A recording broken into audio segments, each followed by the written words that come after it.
I became a Christian when I was 30. It was about 29 years ago. And I'm going to start about 12 years before that. I was basically a lost kid, 18 years old. I was walking around Purdue University's campus, drinking a bottle of wine and crying my eyes out.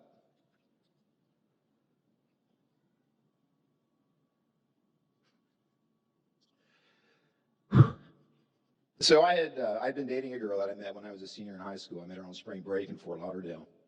And I went down for spring break when I was a freshman at Purdue. And 2 months after that, she called me to tell me she was pregnant. And she gave me an ultimatum. She told me that either she was going to get an abortion or I married her. And all my friends were telling me, man, are you crazy, Nicholas? She lives down in Fort Lauderdale. That's her problem. And I'm like, yeah, I guess you guys are right, you know. But I grew up very Catholic and with a mother that used to drag me to state fairs where she'd be in the pro-life booth. And I'll never forget that. And so I didn't know what to do. And I'm walking around Purdue's campus, drinking this bottle of wine, and I'm praying to God, please, what do I do, God? What do I do? And I got this laser beam thought, and the thought was, Phil, if you have me on your side, you will not lose. And I sobered up right away. It's like, slapped me back to reality. And I went back to my frat house, and I told the guys I was moving to Florida, and they're like, you're crazy, Nicholas. I said, well, whatever, it's what I'm doing.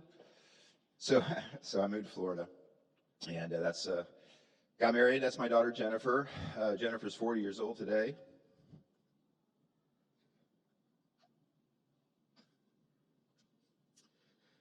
Whew. It's 2 boys, grandsons. I was only married for a year and a half, but I decided to stay in Miami to be close to my daughter. And got real serious about school. Went to law school, went to UM, Canes in the 80s, man. I was there. It was awesome. And life was good. I got a good job with a good law firm. And I had been there for, I don't know, about 3 years. And I was dating this girl. She was from Ireland. She was a bartender down here in Brickell. And we'd been dating for about a year. And that didn't work out. We broke up.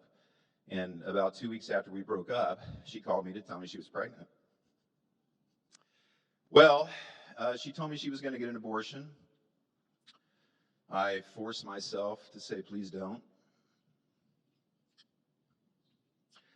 And I say I forced myself because, boy, that would have been real easy.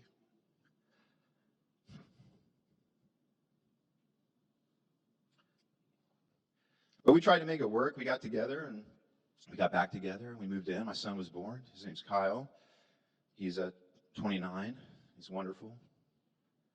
And right around this time, I had met this man. He was a missionary to executives. He was a former lawyer, and he worked for Campus Crusade for Christ, and he decided to minister to people downtown.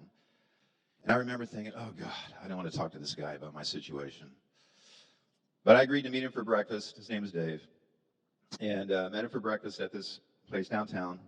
Walk in, there he was sitting there, and I walk over, and he goes, Phil Nicholas. He gets out of his seat, and he's a Jamaican man. He goes, hey, man, good to see you, good to see you. I go, nice to see you, Dave. And as I'm sitting down, he goes, well, enough BS. I understand you have a baby. And I said, yes, I do. And he said, Phil, it's unfortunate that in times of our greatest need, we don't turn to the people that should accept us the most. And I remember looking at him, and that kind of floored me. He said, Phil, I'll be so bold as to tell you what I think you should do. I said, go ahead, man, you're on a roll, go ahead. He said, well, the first thing you ought to do is you ought to go get your own place. You don't want to marry someone just because you got yourself in a situation. And the second thing, Phil, is you need to get to know God. Because if you get to know God, you'll be a better father, you'll be a better husband, you'll be a better friend, and you will affect generations of people. And I looked at him, and I said, what do you mean? I mean, I was raised Catholic. I went to Catholic grade school. I was an altar boy, Jesuit high school. Heck, I thought I knew everything there was to know. But he was talking about something different, and I did not know what he meant.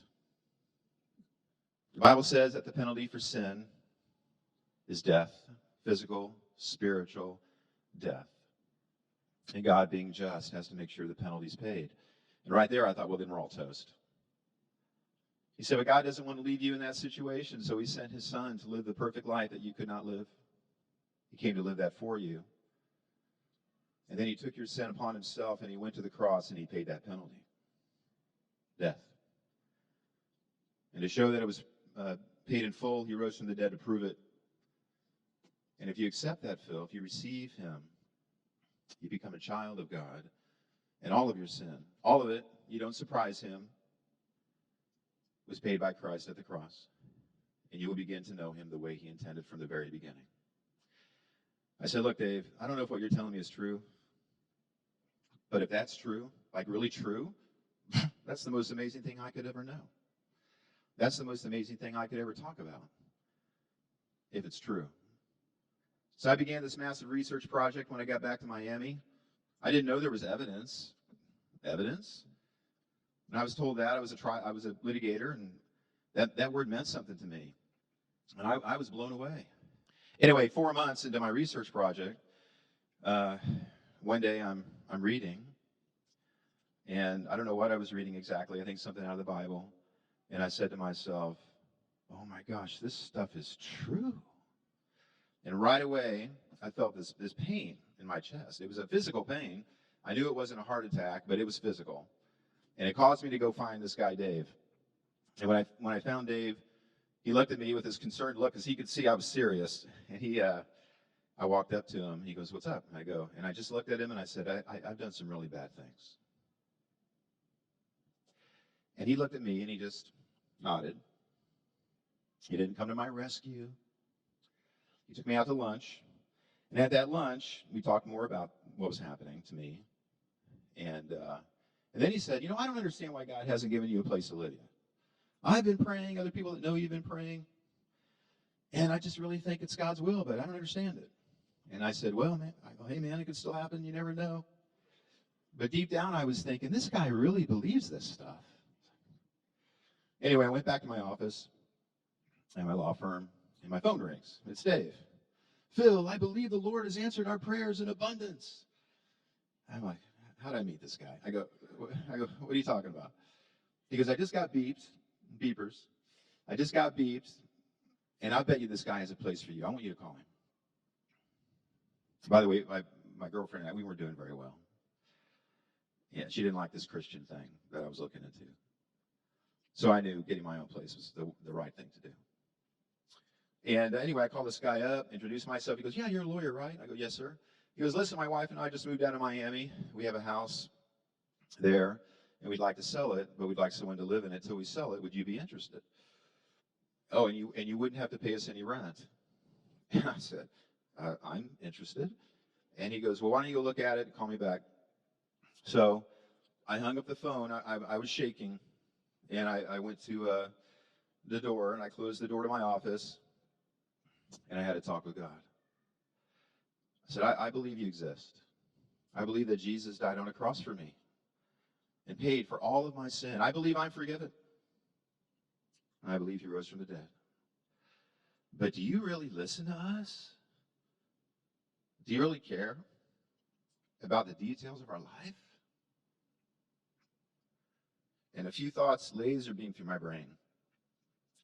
Phil, if I can create the universe, I can handle the details of your life. If I loved you so much to send my son to die for you, then yes, I care about the details too. And Phil, you've been sitting on the throne of your life, ruling your little kingdom. Why don't you let me sit there instead and watch what happens?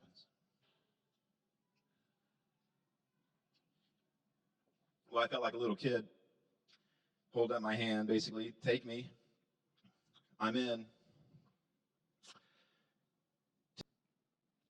And a few things happened right away. Number one, I just wanted to spend time with my kids. So I did. I didn't date for 3.5 years. My first date was my wife today.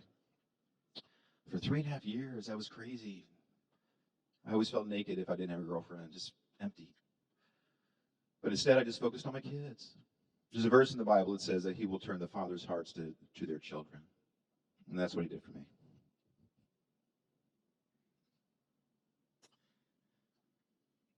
Second thing that happened was that I used to read the Bible, and I thought it was boring. I didn't understand it. But now I was reading it, just flowing, flowing. I was getting it. I'd read till 1 o'clock in the morning, wake up at 6, 7 on adrenaline. I couldn't wait to read some more. The third thing was that I felt like I had to tell everybody what happened to me. I had to tell them what I knew.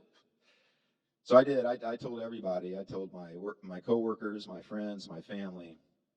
I'm sure a lot of them thought I was crazy, but that's okay. And a number of them became Christians, and I've seen their lives change for the better. And I was now realizing what David said at that breakfast to me some months earlier, that I need to get to know God. If I get to know God, I'll be a better father, I'll be a better husband, I'll be a better friend, and I will affect generations of people.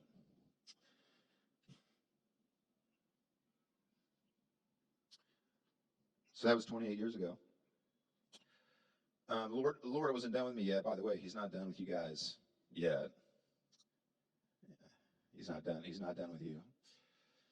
I was driving home from church one day, and I get a phone call from my brother, and he goes, "Are you looking at your text messages?" I go, "What? Are you looking at your text messages?" I go, "No, what's going on?" What had happened was my niece went on Ancestry.com. She did her DNA test, and she got back her report. And that DNA test showed members of our family that she knew, but there was one man, 43-year-old man, that she didn't know. But he kind of looked like us a little bit. So she called him up and introduced herself. I'm Layla. And he came up on my Ancestry.com report. And as I understand it, he said something like, "Do you know my father? I've been looking for him for 26 years.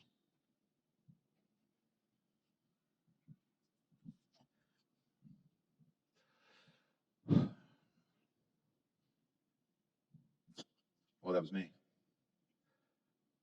I was in a state of shock. And so that's when my attention turned to him. And we talked, and it was a very nervous first phone call. And we began to learn about each other. A week later, we had a reunion up in Indiana. I met my 4 new grandkids, his two daughters and 2 sons. The older daughter thought she was cute, and she hugged me and she said, "Hi, Grandpa." Anyway, I'd like you to meet him. His name is Jason. So he's going to come on up here. He's hating me right now. Okay. He's not going to say anything either. He'll be mortified if I ask him to say anything. Unless you want to say something. Yeah.